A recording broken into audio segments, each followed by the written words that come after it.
I want to first welcome our witnesses. Thank you for your very thoughtful testimony that you've provided in written form, and looking forward to your oral testimony and your answers to our questions. I do want to point out that this hearing is necessary. I think it is unfortunate that some information was leaked prior to our ability to really completely analyze it. We want to make sure that as we're asking questions, as you're answering questions, that we don't reveal classified or sensitive information to give our enemies information to harm us. But the fact of the matter is, if we're ever going to solve any problem, I've said this repeatedly from this chair, we have to recognize and acknowledge reality. We have to describe it. The purpose of any hearing under my chairmanship is that in the end, following the hearing, that every member of the dais, hopefully every member of the audience, takes the first step in solving any problem, which is admit we have one. And certainly as I've been reading the briefing, as I've been thinking about the struggles of the TSA since it was first established, understanding how it's got two missions, and they're by and large almost completely contradictory. On the one hand, we're looking for 100% security to keep airline and not only just airline, but all public transportation 100% safe and secure. On the other hand, we're looking for complete efficiency so that lines don't back up. We're looking for efficient throughput through the system. It's an enormously complex and difficult task, and because of the leaked information and Inspector General Roth, I got to commend you for your independence, for taking a hard look at this, doing the inspections, the investigations that I think are appropriate. We're finding out that that contradictory goal, we're not meeting both of those, not by a long shot. So certainly with Secretary Johnson, with the Inspector General, with the acting TSA administrator now and the TSA nominee, I've had some pretty serious discussions, and I've asked them to completely analyze the problem, start thinking outside the box. We need to look at more effective solutions, and we have to start prioritizing what we can do that is going to improve security in the most effective way. And an example I will use is after 9/11, a pretty simple solution is probably provide us the greatest security so that at least airlines can't be used as their most efficient weapon, most effective weapon, being able to fly into things like the World Trade Center. And that was just locking the doors and securing the cockpit door. But we found out with German wings that's not a complete and total solution either. It creates some unintended consequences. So again, the point I'm making is this is an enormously complex and difficult issue. We need to approach the solution soberly and honestly and lay the problem out. I would like to, first of all, ask unanimous consent to have my opening statement, my written opening statement, enter the record. Also point out that we had another witness, Mr. Jason Harrington. He was unable to make it due to illness. He was a transportation security officer at the Chicago O'Hare International Airport from 2007 to 2018. He submitted written testimony in preparation for this hearing, and so I ask unanimous consent to enter his testimony in the record as well. But I would like to just read a couple stats that kind of describe the difficult mission of the TSA. TSA is comprised of 46,000 transportation security officers. 20% of the TSA employees are veterans. That's a good thing. I'd almost like to see that increased. TSA screens nearly 2 million passengers each day. 2 million passengers each day, nearly 660 million every year. That is an enormous challenge and task. TSA screens 1.1 million checked bags, 3 million carry-on bags for explosives and other dangerous items on a daily basis. TSA uses more than 700 advanced imaging technology machines at airports nationwide. TSA is responsible for the security of 25,000 domestic flights per day, 2,500 outbound international flights per day. It also secures 4 million miles of roadways, 140,000 miles of railroad track, 600,000 bridges and tunnels, 350 maritime ports, 2.6 million miles of pipeline. Again, it's an enormous challenge. So we need to recognize that reality, and again, take a look at this problem as one that is a significant challenge, and talk about it as honestly as possible if we're going to really find solutions. With that, I'll turn it over to our ranking member. Senator General Roth, I want to start with you, and I want to be careful in the way I ask the question, but can you speak to the level of preparation, the level of sophistication of the people on the red team in trying to assess the effectiveness of the system? That's going to be a very difficult question to answer in this environment. I will say that the testers we used are auditors. These are members of the OIG workforce. They don't have any specialized background or training in this kind of work. But again, to go in more detail about this, I think in our meeting, problematic. There are a bunch of accountants, which I'm an accountant as well. So no insult to accountants. Can you speak to differences between airports? Did we see some airports perform a whole lot better than others, so we can maybe see what works and what doesn't work? Or again, I can't get into the specifics of the actual results of the testing, and you should know that we've done field work in this area, but we have not written a report yet. Okay. The chronology is we do field work, and then we analyze the results, sort of do the kinds of comparisons that you're talking about, and then report them out. Okay. I will say, though, that the results were consistent across airports. Okay, I understand. So I won't go any further than that. I would like to talk about just the number of standard operating procedures, the number of protocols. And maybe Ms. Roering or whoever else wants to speak to that. How many are there? I mean, I've seen a briefing. I've seen all the acronyms. Then the point I'm trying to make is how overwhelming these detailed standard operating procedures are for individual TSOs. Thank you for the question.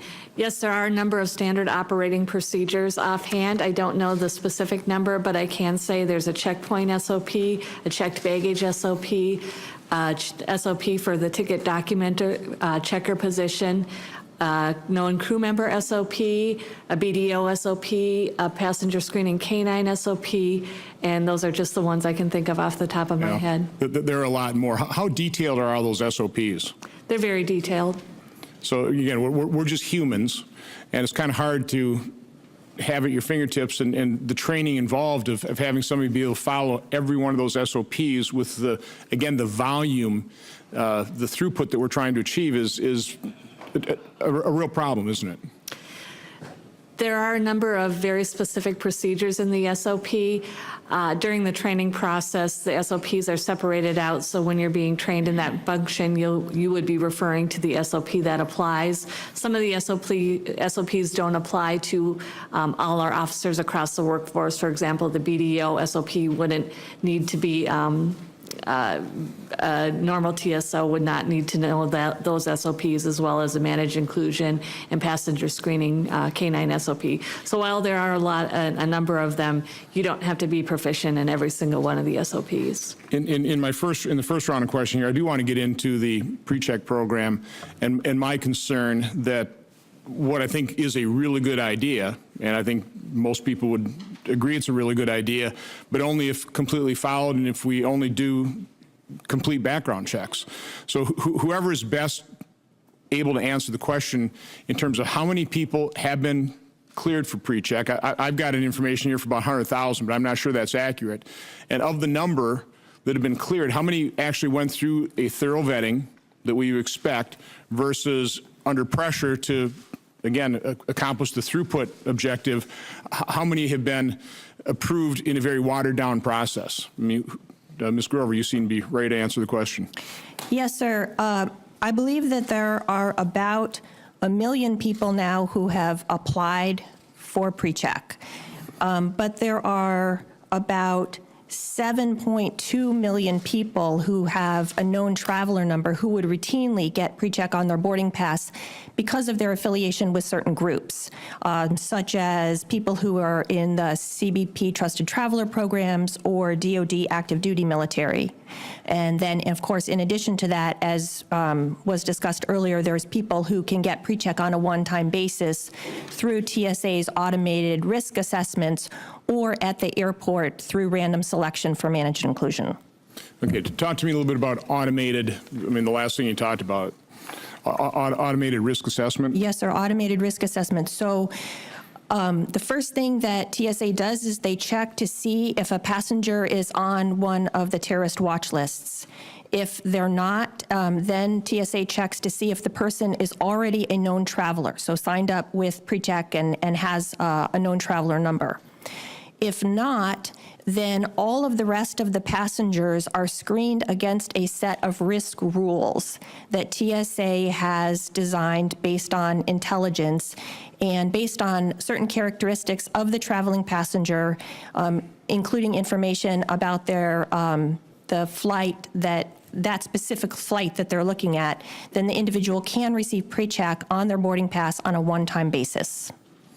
Would anybody else like to comment on, again, kind of the watering down the vetting process? And Mr. just- MacLean? Oh, go ahead, Mr. MacLean. And just so you understand, TSA has increased dramatically the use of PreCheck over the last several years. It's gone from really a test kind of a case into a situation where between 40 and 50% of all the traveling public gets a expedited screening, whether it's through managed inclusion, whether it's part of a government trusted traveler program, or whether it's through, as Ms. Grover talked about, these risk rules. So again, as PreCheck was originally conceived with a full vetting process, how many people have received the full vetting process to now 40 to 50% of the traveling public qualifying for PreCheck? The TSA recently celebrated 1 million people who have have applied for PreCheck through that vetting program. As Ms. Grover says, that there are other trusted traveler programs. For example, CBP has a trusted traveler program that's very similar to PreCheck, actually more extensive than PreCheck. So those folks get grandfathered in. Obviously, members of Congress and other trusted populations get grandfathered in. But again, you're talking about 1.8 million people per day traveling. So you're talking about a significant portion of the flying public that is truly unknown to TSA and yet goes through expedited Waving them screening. through. Okay, well, I'm out of time, Senator Carper. Thank you, Senator Carper. I do have to give a shout out to my TSOs in my gate area C in Milwaukee Airport. I travel pretty light. But I did attend a Boy Scout event, and I was rushing to the airport. They gave me this little package I put in my briefcase, and it was a little Boy Scout knife, and they caught it. So, I mean, again, there are, I think, the vast majority of TSO and TSA employees that are trying to, in a very difficult task, stay alert, and protect the public. So that was my own little experience. I got caught. Senator, quick follow-up on that. Inspector General Roth, you're saying we do not need legislation. The authority already exists. It's just a matter of a will to do it. That's my understanding. Okay. I want to a certain extent, summarize some things we've heard. We're really basically trying to detect two things, either explosives or weapons. The failure with the AITs, obviously we put those in place to try and detect explosives because metal detectors don't. And yet so now we use the AITs and now weapons are getting through. I mean, wouldn't a pretty simple solution be either two views through the AIT? I don't want to discuss exactly where the failure is, but frontal and a sidal view, as well as put a metal detector on the other side. And that would be a relatively simple solution that would certainly increase our rate of detection. Is that not true? I would assume it would be for weapons. Okay. Then that leaves us with explosives. What work has been done in terms of bomb-sniffing dogs? I've read some things, I don't have it right now that I can cite. Bomb-sniffing dogs are extremely effective. Can anybody speak to that? And Mr. MacLean, you're shaking your head. No, I worked at a Border Patrol checkpoint. I was blown away with what a dog can sense. I've seen heroin wrapped in coffee, duct tape, saran wrap, hermetically sealed, and then dunked in a tank of gasoline, and the tank sealed and secure, and the dog still hits on it. So if they can do that with drugs, and if they can do that with bombs, they're amazing. They're amazing creatures. Ms. Roering. Currently, the regulatory program has oversight for the passenger screening canine program, and I've witnessed at various locations the use of a decoy where an individual will be carrying an explosive in a backpack or on their person. And in every case, the dog was able to detect the explosive and also very favorable results with that program. Ms. Grover? Yes, sir. TSA has about 800 canine teams total now, and they have been found to be effective. They are expensive. Well, so is the $7.2 billion we're expending on, again, security theater. Yes, sir. Okay, again, let me be clear. I think security theater, to a certain extent, to a great extent, does deter. I mean, I think we need, as Mr. MacLean was talking about, we need layered defense. We need to think outside the box. We got to think smarter. And so, from my standpoint, if you've got a very high percentage in terms of effectiveness of a bomb-sniffing dog, I think that solution is pretty obvious, isn't it? I mean, Inspector General Roth, can you speak to that? Well, I think it's important for TSA to look at all options and to figure out exactly what's going to work, but try different things. This reliance on cutting-edge technology clearly has its challenges to it. So I would agree with you that they need to start to look at other things as well. I mean, isn't part of the problem, as Americans, we watch movies and we just, we always have a silver bullet technological solution, and we're finding out that these technological solutions are failing at a very high rate. And so maybe we need to go step back a little bit and go, well, what actually works? And again, I would argue a bomb-sniffing dog, they may be expensive, but if we aren't 100% effective, I mean, think of how expensive that will be. So, I mean, Ms. Grover, do you know how expensive are these units? Have you done a study on that? Can you illuminate the committee on that?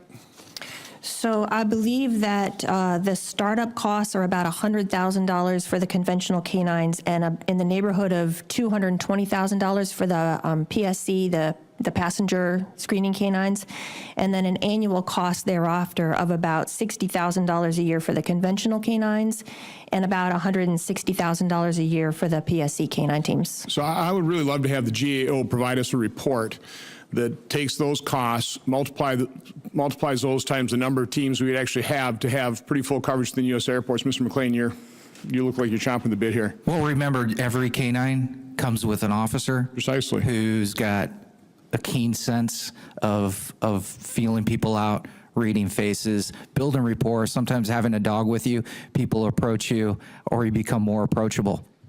Now, again, my point is what we're doing clearly isn't working. And so we've got to think outside the box and look for different solutions. Mr. MacLean, I do want to give you the opportunity because you weren't able to tell your story of whistleblowing. And I really do want you to tell your story and how you retaliated against, because that's been a problem that I've seen repeatedly now in my 4 years of people that have the courage within the federal government coming forward, telling a story that has to be told, and then they're retaliated against, which has a very chilling effect on those individuals that we do need to come forward. So please take this opportunity to tell your story. Well, in July of 2003, it kind of accidentally fell on my lap.